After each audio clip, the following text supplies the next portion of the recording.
Good morning, everybody. It's a Savage Stacker. First and foremost, I know I haven't been making many videos lately. I've just been on kind of other endeavors. Bought a couple dirt bikes and I've been playing with those and just, you know, living life, having a good time. After my little stint in the hospital, I wanted to, you know, kind of rejuvenate the childhood. So hopefully I don't get hurt. But yeah, just wanted to have some fun. Got a couple bikes and been out there enjoying life. So recently I went to the coin shop and I haven't been stacking much lately this year. I have sold a little bit, you know, take care of some stuff and sold stuff, some gold and silver at the high. And made a little bit of money on it, and probably made close to $1,000 on selling a little bit of gold and silver because I purchased last fall and it was really, you know, low spot price, so I got kind of lucky. And if anybody else out there did that, you know, kudos to you. And I was able to utilize that extra money for, you know, for the dirt bikes and some other things. And I don't suggest that for everybody because, you know, a lot of people just want to stack and keep on stacking, which I do too. And but you know, it was nice to know that I actually made money, not losing money, when I did do a little selling. So like I said, recently I've been going to the coin shops and I found me some nuggets and or a nugget, and I found this right here. I went in there, I had a wild hair up my and said, hey, you got any vintage silver bars that came in lately? You know, when the prices go up, and I know they're pulled back now, but when they go up, people sell off stuff like this, especially when they find this stuff at like estate sales and stuff like that. And this right here is a 25.72 ounce DRC, which I believe is Drew Refining Company. And I've only found these in a couple of places, and the other stamp has a little bit bigger lettering, but the overall type of bar is the exact same, which back in the 60s and 70s, they all used this type of, what is this here? Some kind of a mold that you know, they had to cut that piece off there, and a lot of them use it, and this is the same thing here. So totally tested, put it on the Metalytics machine, everything tests is good, and was very surprised. I wasn't gonna spend the money to get 25 ounces. I was just looking for a 10-ounce bar, and I would have rather him pulled out something like this and saved a little bit of money, but the price was phenomenal, so I could not pass it up. And I got this for generic prices, which is great. I mean, these type of bars, I call these boutique style refineries, and they're those small refineries that lasted, you know, 5-6 years, did their thing, and then went under or sold their businesses off to other refineries, right? And some of them start off as assay companies, assaying people's, you know, stuff that they get off their claims. And I like these. I usually don't buy them unless they have a type of a serial number on them.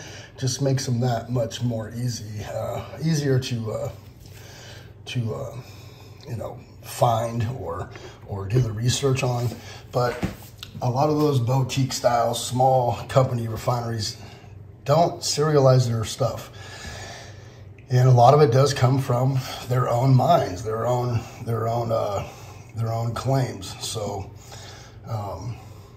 they're just kind of processing their own stuff, really. And I've done a little bit of background on other ones, like this one right here, Louisiana Metal Corporation.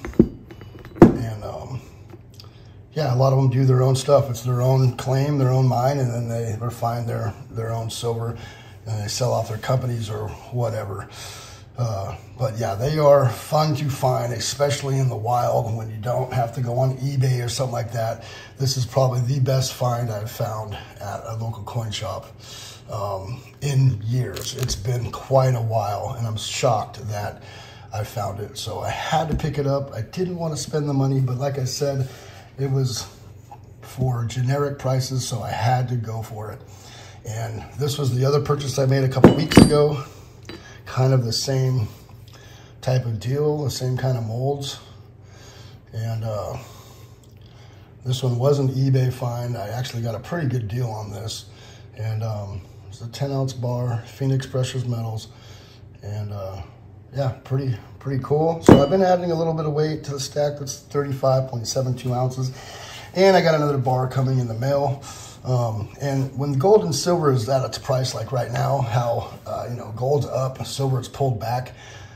And the gold to silver ratio is quite high. So I am buying more silver, even though at the beginning of the year, I said I was going to buy more gold. But when the gold to silver ratio is this high, I'm buying more silver. And if I can get this kind of stuff for generic prices, I'm going to pick this over the generic stuff any day of the week, just because I like it. And it'll probably stay in my stack for a long time, unless I trade it off or, you know, someone comes up and, you know, make some money on it. And I got it for such a good deal that, you know, I could probably make a few bucks on it and still give somebody a pretty good deal. So yeah, I'm really into this style stuff here. And like Placer Sierra right here, these are cool. Another one without a serial number. And this one does have a serial number right here. If you look on the back, it's like, whatever that, maybe, yeah, right there, M79-7. So it does have a serial number of some type on it, which I'm guessing this is made in 79, you know, maybe the 7th bar, or the 7th month of 79. And in 80 and 81, they had a thing that was called the Great Melt, where the price of silver went way up high and people were melting everything from constitutional silver to stuff like this. And for a lot of this stuff to make it through 1980 is a big deal, because they were refining everything, and people were selling just buckets and buckets of silver at $50 an ounce. And even constitutional, there was, I mean, they say we lost something like 30% of the constitutional silver that was out there because of the Great Melt. And so for stuff to make it from 1979 in the 70s period is quite the feat there. So what do you guys think about this type of silver right here? It's not for everybody. Some of this stuff has a premium to it, like these Air X8 bars. They have a premium on them, and but they are fine, fun to find. And if you can find them out in the wild, even better. I mean, this I found in the wild, P-Series, early P-Series, and the waffle back. Also these two here, and this one here. I found those out in the wild. So the 5 of these bars I found out in the wild, and at my local coin shops, and the rest of them, eBay, the homie. Got that from the homie right there, silver bar stacker. And yeah, pretty cool. I like this style of silver. It is a lot, it's just more fun to collect over, you know, your regular bars and stuff like that. And it's got history, you know. Another thing I found out in the wild the other day, boom, look at that. Actually got this back in my change, 1954 quarter right here. I got it back, I heard that sound, and I went, ooh, put it right in my pocket. I'm like, I got silver, I know it. So that was pretty cool. All right, what do you guys think about this kind of silver? What are you guys doing right now? I haven't made a video in a while, so this is gonna be just a short video to say what's up to everybody, and I'm gonna get back at it. I'm starting to stack a little bit more again. When I'm not stacking, I'm not really motivated to make too many videos. I just kind of get, you know, unmotivated, because the message for me is not there, you know. And I need to remember that, you know, I usually do things by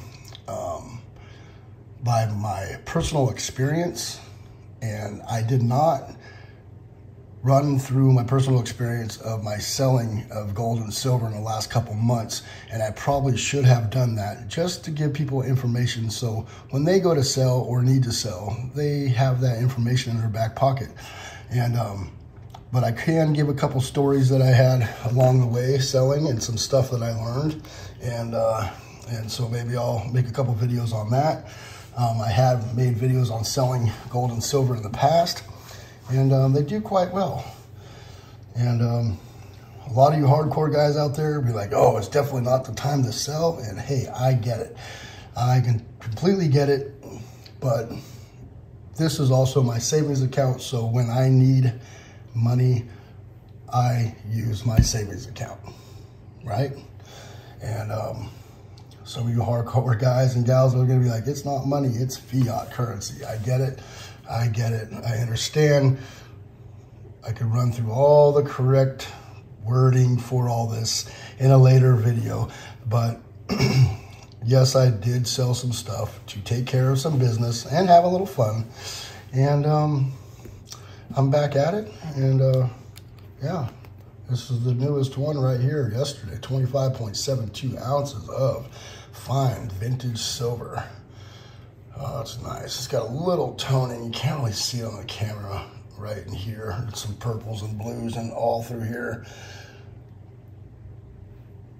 But it doesn't really ever pick it up. Plus, I've been handling it so much, it's starting to get a little bit of a shine back to it because it was completely gray like this one was. And I started handling it so much that it just feels good in hand. 25 ounces, like that is a hunk of silver. I mean, and it's perfect for in your hand. Like 100 ounces is like, whew, that's a big chunk of silver. But this right here just fits so well in the hand. It's like a fist pack. So it's pretty nice there. So that's my lucky find right there, probably for the year. I really rarely get lucky, and I almost didn't buy it. And he's like, look, I know that you've passed up on a couple bars that you wanted before, and you always come in kicking yourself in the rear for not buying them. And he had a few quarter bondeds in the case a couple years ago, and I passed up on them. And you know, I don't have a quarter bonded now, and I keep kicking myself in the rear. And he's like, yeah, well, you're probably going to do the same. I'm not trying to sell it on you, but it probably won't last here long. You know, I get people coming in here for vintage silver all the time. So, and I was like, right. So I grabbed it. I nabbed it up. Nabbed it up is pretty fast too. I only had to think about it for a second. All right. Thank you everybody for coming by. It is the Savage Stacker. Remember to hit that bell icon so you can get updated on my latest videos. Please rate, comment, and subscribe. Savage Stacker's over and out.